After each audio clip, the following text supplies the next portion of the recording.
the 29th of August, Rabbi Furst, Pirkei Avos. Rosh Hashana. Oh, very good. Thank you, Lou. We're in the 11th paragraph of our document here. This is the Hagushi Agudas for the Maral Miprag and the Gemara Rosh Hashanah Tez Zayin Amid Aleph. Yeah, he's explaining what the Gemara means when we are, what the purpose is when you get the Gemara to blow the shofar a second time. Obviously, we do it the first time to fulfill our mitzvah deraisa, as the Kodesh Baruch Hu wants. Then again, we go ahead and do it again. So Gemara asks the question, what are we going ahead and doing it again for? So Gemara answers, Kedela Aravev HaSatan, to confound the Satan. Okay, now that'll be, we'll go into explanation about that. Yeah, let's see. Lou or Roy, who would like to read? Any volunteers? I'll read. Okay, very good. You can go ahead now. Paragraph number 11. Chidushe Agados, the Maharal, Rosh Hashana Daf Tet Zion Amud Aleph. Today, Ravev Hasatan, in order to confuse the Satan. The Rashi explains, Sheyis Tamu Devarav Kevan Shehu Ro'eh She'eno Machvavim Es Amtsos. Hamitzvos. Okay, so Rashi explains, what is this word, Sheyis Tamu?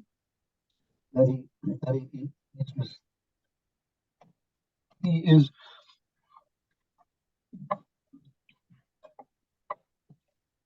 silencing his words.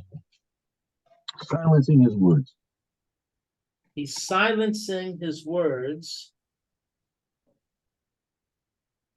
since he sees that they're not Sha'anu, that we are. Not Sha'edom, but Sha'anu, that we are. Oh, that we are, what is this, Machvavim? It's from the word chaviv. The mechavivim as the mitzvahs, that we cherish the mitzvahs. Okay. So the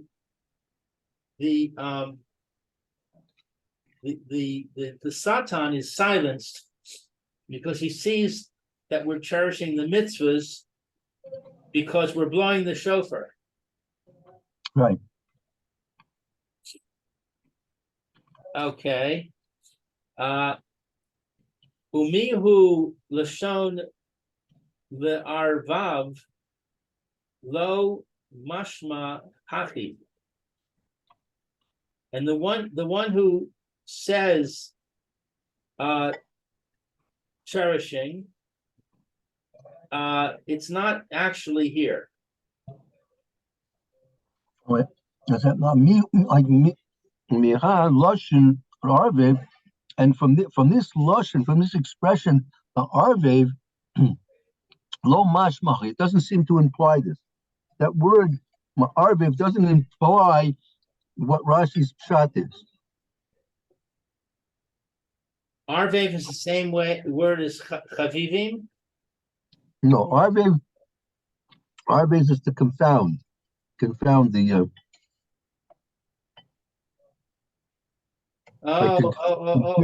confuse. It's not consistent with the idea that he's, the better word would be surprised, maybe. He's not confused. He knows what's happening. He's just not comfortable with it. Right, very good. Okay.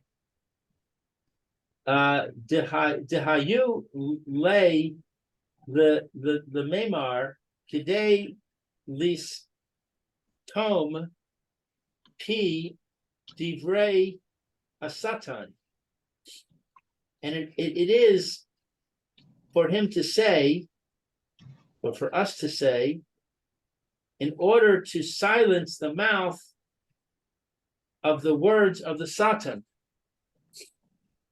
The ode, Devi. That's in the Yerushalmi. That's in the Talmud Yerushalmi. In the Yerushalmi.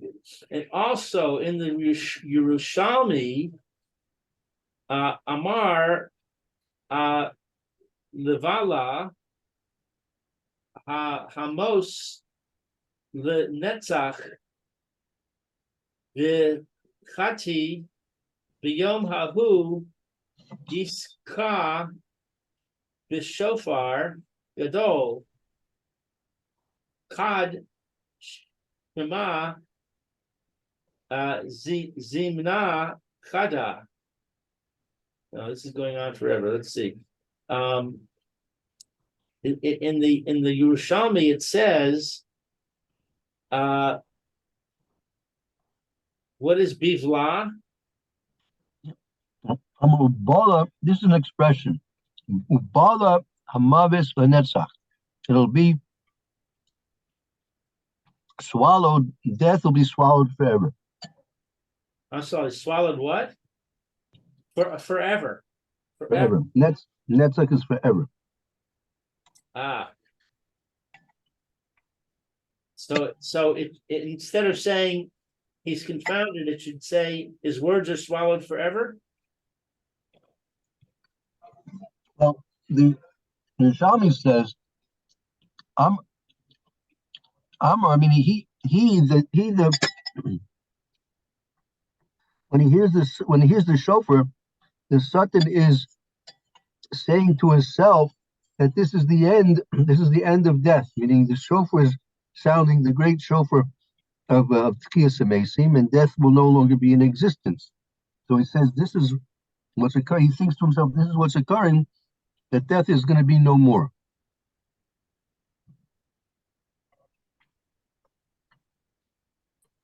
Okay. So, Vayom Hahu Yiska B'Shofar Gadol Kad Shema Zimna Chada. Okay, so on that day, the blowing of the shofar, the great one, what's Kad? Kad Shema is in there, that it will be heard one time, right? It will be heard one time. The shofar will be heard one time.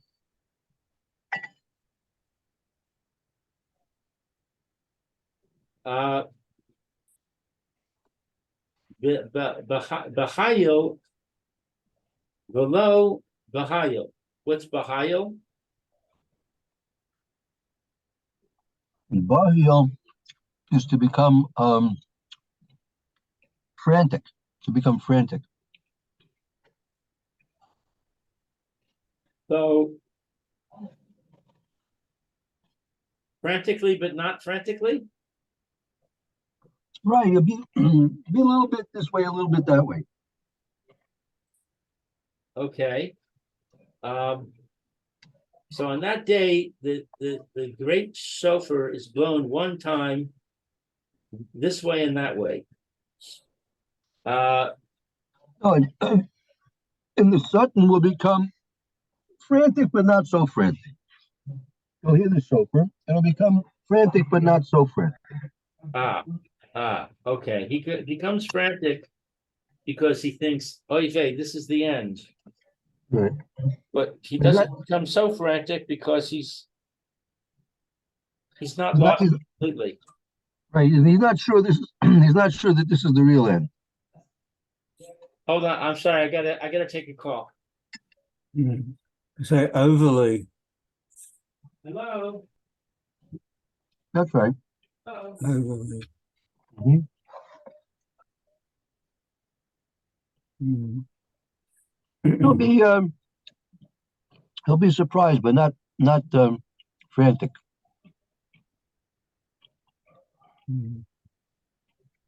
Of course, the question is, and I've heard the question before, it happened last year, the year before, the year before, the year before, etc.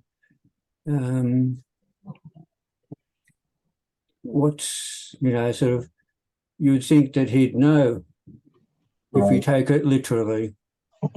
That's right.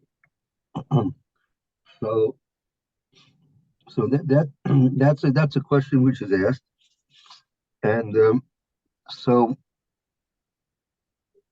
I heard a nice answer this year. I think from a name was from a Rosh Stein. I forgot the name. Rosh Stein that explained that the potential of our blowing shofar on every Rosh Hashanah is so great that it could turn that blowing of the shofar into the shofar gadol. You're right; it hasn't happened previously, but in potential it could, at this very point in time, could be changed into the shofar gadol if we do proper tshuva. Right. So therefore, it's a real concern. I understand. Yeah.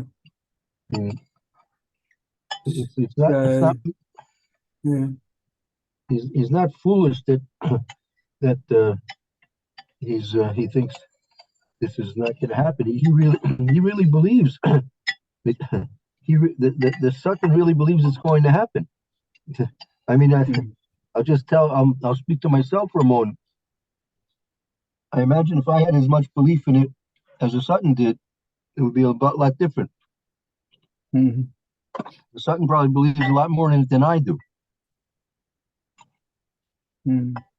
And another question also, questions. If that's the case, which shofar would do that? Where would it be? Would it be a shofar that's being blown at the kotel, or a shofar that's being blown somewhere else in Israel, or in America, or Australia? Right.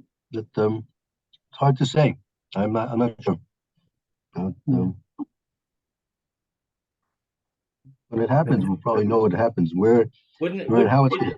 I'm sorry, maybe I missed something, but wouldn't it be that every shofar in every shul, the Satan in every setting, the Satan comes in and tries to do his work and is thwarted when the shofar is blown, no? Right. So Roy was asking the question that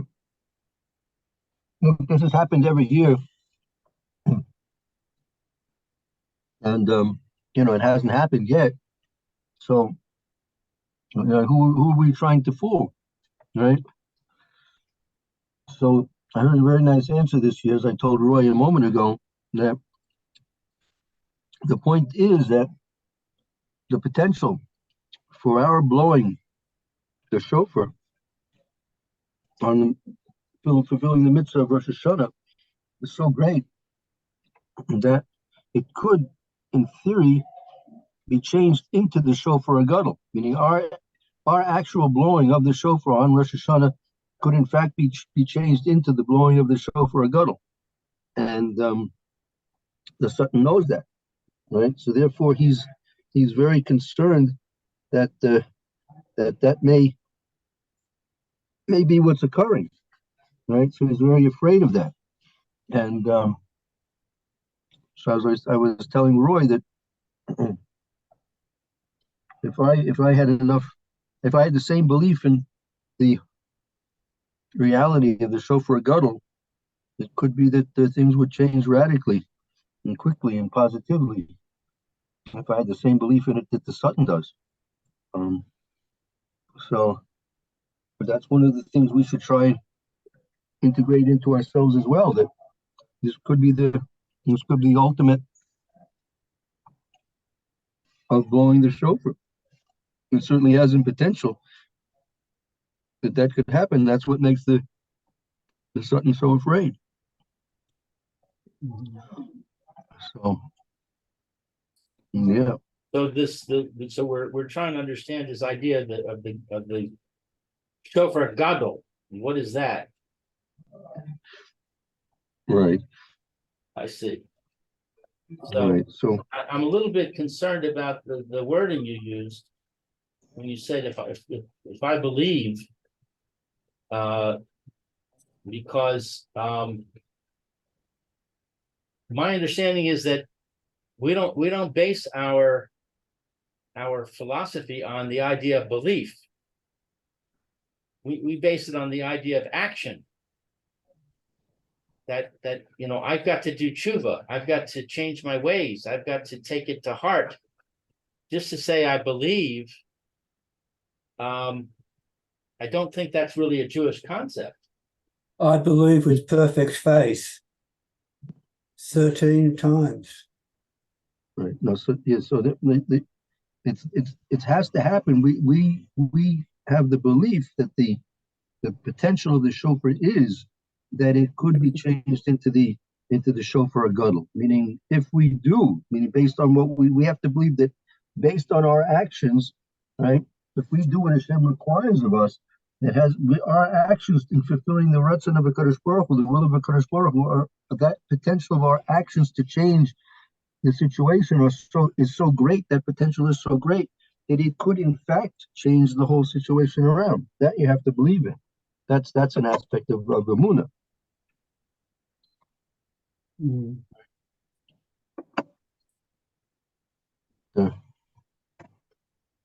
Mm-hmm. Okay. Yeah.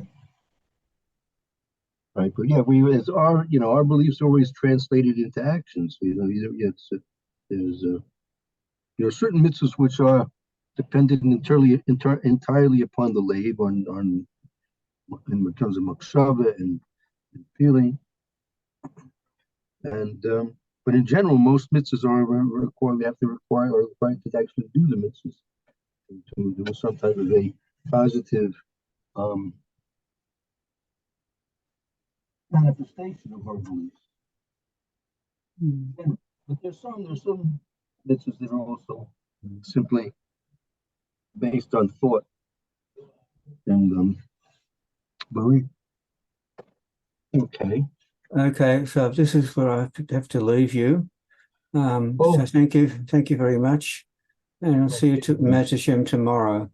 Have a great day, Okay. right? Right, thank you. Be well. Bye. Bye. Bye-bye. okay. I want to say something a little different, Rabbi. I'm just formulating this now in my mind. I want to say the shofar gadol. There is no such thing as a big shofar somewhere, at the Kotel or on the Har Sinai or whatever. There's this big shofar and that gets blown and it changes everything. I want to say that the shofar gadol is the composite of all the shofaros that are being blown in all the shuls, that they combine, and if the congregation of the shul has the proper kavana, if they're standing there listening, and I find sometimes a chill goes up and down my spine when I hear the shofar blow. Mm-hmm. Just a certain sense of awe of Hashem. So people are experiencing that. then that's contributing to that shofar gadol. And if it's more and more shuls, it's happening, and that's contributing. And maybe the shofar gadol means that every Jew in the world were experiencing the shofar on Rosh Hashana with kavana, then that would be the shofar gadol. That would change everything. Yeah, I mean, exactly. I mean, it definitely takes Klal Yisrael, the unity, a certain minimal. It takes a certain minimal unity in Klal Yisrael for these things to occur under normal conditions. So whether the shofar is an indication of that.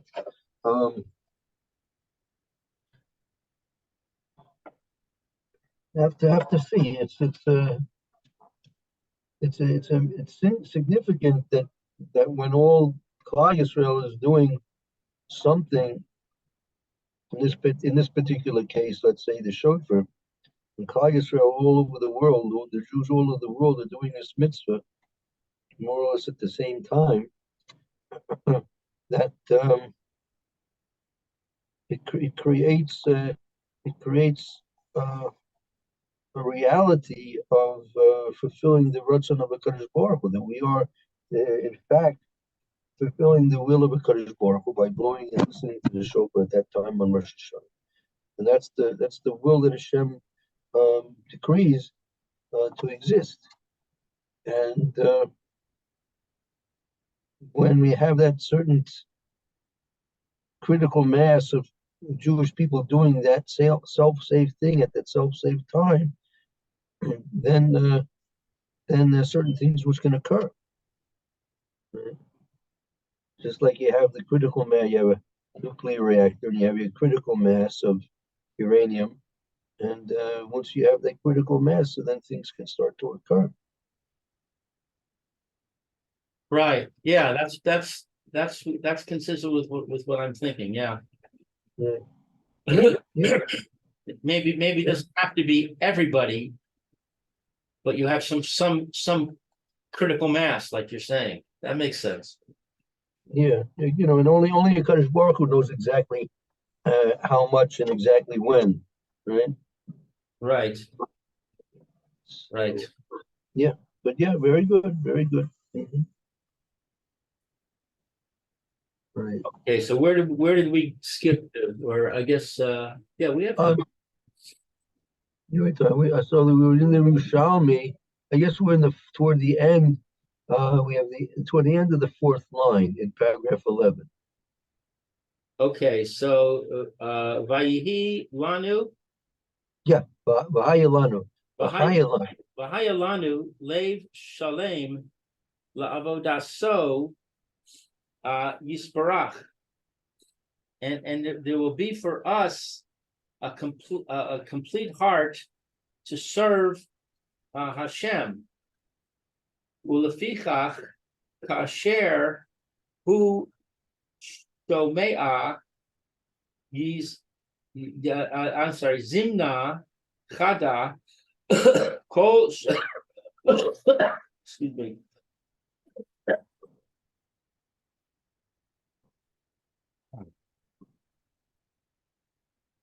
Kol shofar b'hayil below b'hayil.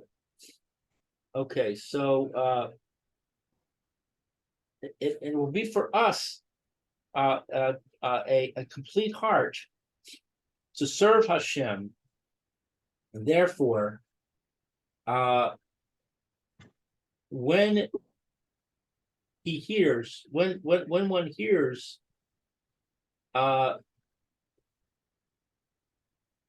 what's Zimna? So Lefika Kashehu Shemir Zim Lechade Kosom. So Bahil below Bahil. So when the Satan is going to hear the shofar blown one time, Bahil global. He's frantic, but not so frantic. Uh, time. I see. But with the Kavan, the Israel Osim ha mitzvos, because Israel is doing the mitzvos. Shema ein lahem yatzar hara yetzer hara. Maybe they've overcome their yetzer hara. Umita zimna. What's mita?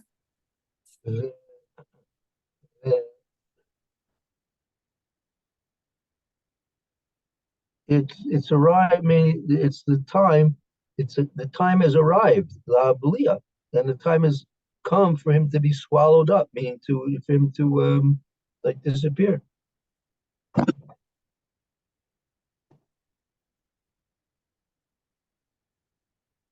He's afraid. He's afraid Right. the time has come for him to disappear because the Yetzer Hara is gone. Right. Kasher Yasir Hakadosh Baruch Hu Hayetzer Hara. What is Yasir? Yasir to remove. Remove. So because Hashem has removed the Yetzer Hara, or sorry, when Hashem has removed the Yetzer Hara from our hearts, then Yisbala Hasatan, then the Satan gets swallowed up. Right. I'm having difficulty with this concept of the Yetzer, that the Satan is afraid. Right. Don't we say that the Satan is a loyal servant of Hashem and really wants us to do good? Right. Correct. So why would he be afraid? I think he'd be happy. Yeah, but this represents the end of his career. Meaning his career is he only has an active career in a world, in a situation where a person has bechira to do good or not to do good, to fulfill mitzvahs or not to fulfill mitzvahs. But when the shofar gadol will be sounded, right, and then there will be what we call kol harayetz day, the whole universe will be filled with the knowledge of Hashem. So it'll be so obvious that you have to keep to the fulfillment of the mitzvahs, that there won't be any Yetzer Hara. The Yetzer Hara will not be there anymore, because first of all, there's not going to be any bechira. People will simply lose their bechira to fulfill mitzvahs, because it'll be so pashut that they have to fulfill mitzvahs. Just like the malachim, since the malachim are standing constantly in the presence of the Shekhinah, so they don't have any choice about not fulfilling the commandments of the Kadosh Baruch Hu, because it's so clear to them the existence and the power of the Kadosh Baruch Hu, right? So they just simply follow instructions without it. They don't have it. That's what we say. Malachim don't have a Yetzer Hara, right? So in the time after the shofar gadol is going to be blown, there won't be any Yetzer Hara either, because it'll be so clear the presence of a Kadosh Baruch Hu in and over everything in the universe, that will simply be very passive in keeping the Torah, because we won't have any Yetzer Hara to turn us away from fulfilling the will and the ratzon of Hashem. Okay. I hear, but I'm still troubled. So you're saying that the Satan is afraid that he's going to die? What do you call die, or be retired, or disappear? Exactly what it means, it's another story. But he won't be around anymore. Okay, so maybe it's just being metaphoric here, that he's afraid. Yeah, it's symbolic. You have to understand this is symbolic metaphors that are being described over here. Exactly we know you can't. These are all spiritual things which are occurring here, so it's not really fair to say that these are things which are happening in the reality of physical things happening. Right, right. Vikasher achar kach omdim Yisrael bizar ezos bain Yetzer Hara lasos hamitzvos bizrizus. And when afterwards the Jewish people stand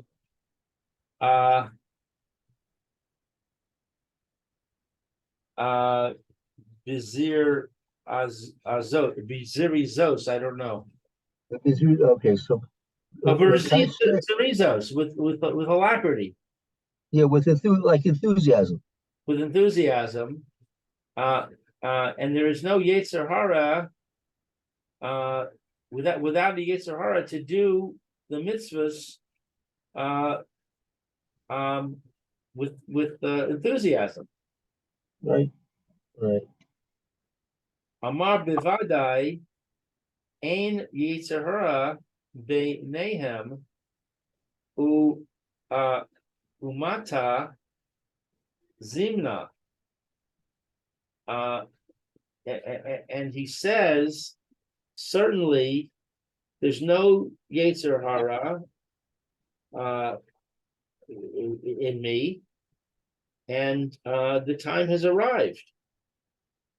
Yes, that's correct. Ki nir'eh she'ein Yetzer Hara beinehem.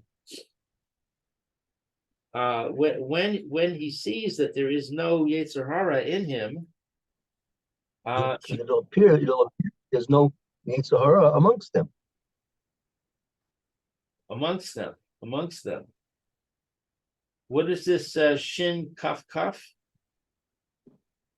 That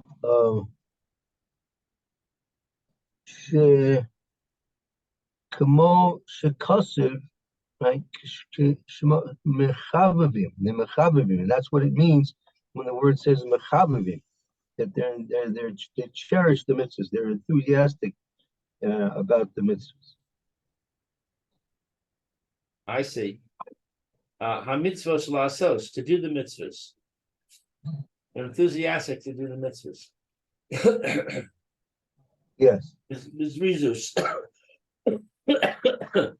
With enthusiasm. Amar bivadai ein yitzhar beineinhem. And we say certainly there is not a Yetzer Hara in them. Umata zimna lehisbala. And the time has arrived for the swallowing of the Satan. Ulefichach Rishona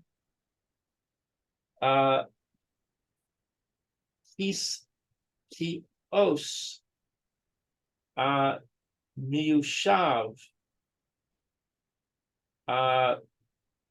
Therefore, the first, I don't know what this Hiskuse Moshav is. So that's the Tekiyas Meyushav. That's the time when we blow the first initial Tekiyas Meyushav. Those are the Tekiyas we blow after the Kriyas Torah and before Musaf. So first shofar blowing? Right, correct. Okay, so therefore, when we first blow the shofar, the elu haya shnehem, and these are two the amida in the amida Lo haya mora al zerizus hamitzvos. It's not. What is mora?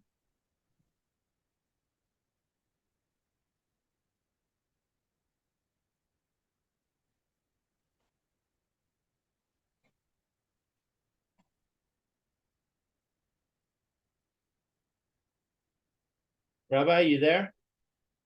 Yeah, that's right. What's this word mora? This indicates or teaches.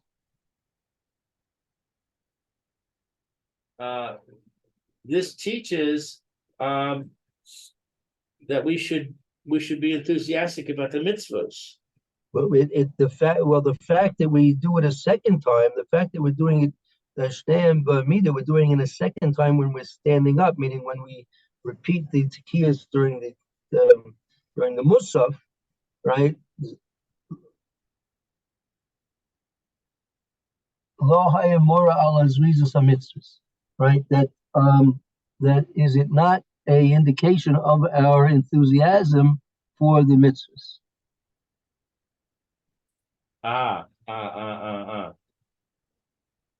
Rak kasher mosifim b'zirizus b'zeh horeh al zirizus. Only when we add enthusiasm do we see the enthusiasm. Well,